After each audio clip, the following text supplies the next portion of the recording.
आज हम उन सक्सेसफुल पीपल विद डिसेबिलिटीज़ की बातें करेंगे जिन्होंने अपनी विकलांगता को अपनी ताकत बना लिया, जिन्होंने साबित कर दिया कि इंसान अपनी सोच से विकलांग होता है। अगर इंसान की सोच बड़ी है तो हाथ पैरों से विकलांग व्यक्ति भी वो कर सकता है जो हाथ पैरों वाला व्यक्ति सोच भी नहीं सकता है।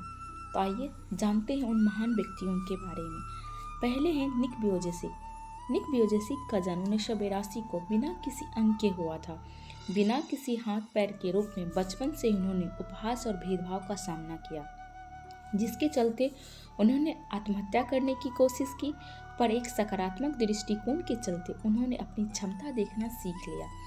लाइफ विदाउट लिम्स के संस्थापक निक वोजेसिक आज सफलता के उस स्तर पर है कि वो किसी परिचय के मोहताज नहीं है।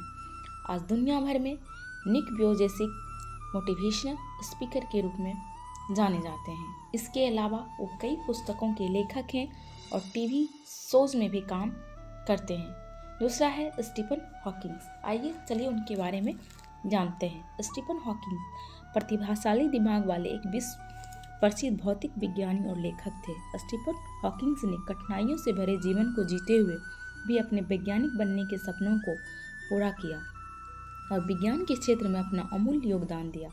स्टीफन हॉकिंग का जन्म सन 1942 को इंग्लैंड में द्वितीय विश्व युद्ध के समय हुआ था। उनका सपना एक वैज्ञानिक बनना था। जब वो 21 साल के थे तो उन्हें एमियोट्रोफिक लेटरल स्क्लेरोसिस नाम की बीमारी हो गई, जिसके कारण धीरे धीरे उनके शरीर के सारे अंगों ने काम करना बंद कर दिया। वो अपने शरीर से लकवाग्रस्त थे पर दिमाग से तेज थे और अपनी सकारात्मक सोच को आधार बनाकर अपने सपने को पूरा करने में लग गए और एक महान वैज्ञानिक के रूप में सामने आए। आइए जानते हैं सुधा चंद्रन के बारे में। सुधा चंद्रन जानी मानी भारतीय टीवी फिल्म कलाकार और भारतनाट्यम नृत्यांगना है। 3 साल की छोटी उम्र से ही उन्होंने अभिनय करना शुरू कर दिया था। डांस उनका पैशन था, पर एक बस दुर्घटना के दौरान उनके घुटनों में चोट लगी, जिससे संक्रमण फैलने से रोकने के लिए उसके पैर को काटना पड़ा। उसके नाचने के सपने चकनाचूर होते दिख रहे थे, पर उन्होंने अपनी उम्मीद नहीं खोई। कुछ करने की चाह और मेहनत के दम पर उन्होंने अपनी पहली डांस परफॉर्मेंस सिर्फ एक पैर पर दी और सभी दर्शकों को मंत्रमुग्ध कर दिया। टीवी और अखबारों में यह खबर आने लगी।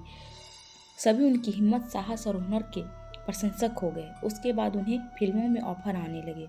उन्होंने कई पुरस्कार जीते। वो भारतीय टेलीविज़न और फिल्म उद्योग में भी एक जाना माना चेहरा बन गई। सुधा चंद्रन विकलांग लोगों में से एक बहुत ही सफल व्यक्ति हैं, जिन्होंने अपने साहस और हिम्मत से एक बड़ा मुकाम बनाया है। आज वो तमाम लोगों के लिए एक प्रेरणा है। आइए जानते हैं साधना ढांड के बारे में। बचपन से ही हड्डी की इलाज बीमारी का शिकार साधना ढांड एक ऐसी कलाकार हैं जो 12,000 से भी ज़्यादा लोगों को पेंटिंग और फोटोग्राफी की ट्रेनिंग दे चुकी हैं। वो समान व्यक्ति से अलग दिखाई देती हैं। बीमारी के चलते साधना की शारीरिक बढ़त रुक गई। वो 3 फुट 3 इंच की है। साधना बताती हैं कि वो बचपन में मेरा कोई दोस्त नहीं था, पर क्योंकि एक कम कद वाली लड़की जिसके बोलने पर मुंह से अजीब आवाज़ निकले, भला दोस्ती कौन करेगा। सुनने की क्षमता भी धीरे धीरे कम होती जा रही थी। साधना की ज़िंदगी बेरंग थी, लेकिन उन्हें रंगों से खेलना अच्छा लगता था। वे कई घंटों रंगों की लकीरें कागज़ पर बिखेरती। धीरे धीरे उनका लगाव पेंटिंग और फोटोग्राफी में बढ़ता गया। कई सारी मुश्किलें आई, पर अपने पक्के इरादों से वो अपनी सभी परेशानियों से लड़ती गई। आज वो अपनी कला को कई छात्रों को दे रही हैं, अपने घर पर कक्षाएं चलाती हैं। यही नहीं, वो एक सक्रिय सामाजिक कार्यकर्ता हैं और मानसिक और शारीरिक विकलांगता वाले बच्चों के साथ काम करने वाले विभिन्न संस्थानों को दान देती हैं। उन्हें राष्ट्र पुरस्कार से भी सम्मानित किया गया है।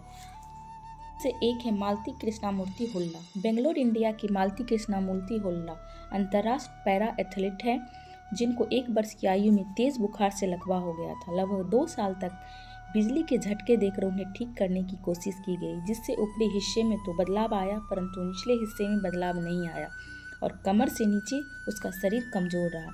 इसके बावजूद उन्होंने कुछ ऐसा करना चाहा जिससे दुनिया को उन पर गर्व हो। उन्होंने कॉलेज में विभिन्न खेलों में भाग लेना शुरू कर दिया और आज पैरा ओलंपिक सहित विभिन्न अंतर्राष्ट्रीय प्रतियोगिता में भाग ले चुकी है।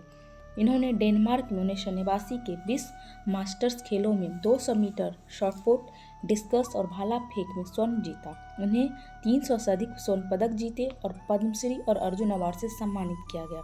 इसके साथ वो ग्रामीण भारत के विकलांग बच्चों की मदद के लिए माथुर फाउंडेशन भी चलाती थी। उम्मीद करती हूँ ये कहानी आप सबको प्रेरित करेगी और कभी हार नहीं मानेंगे।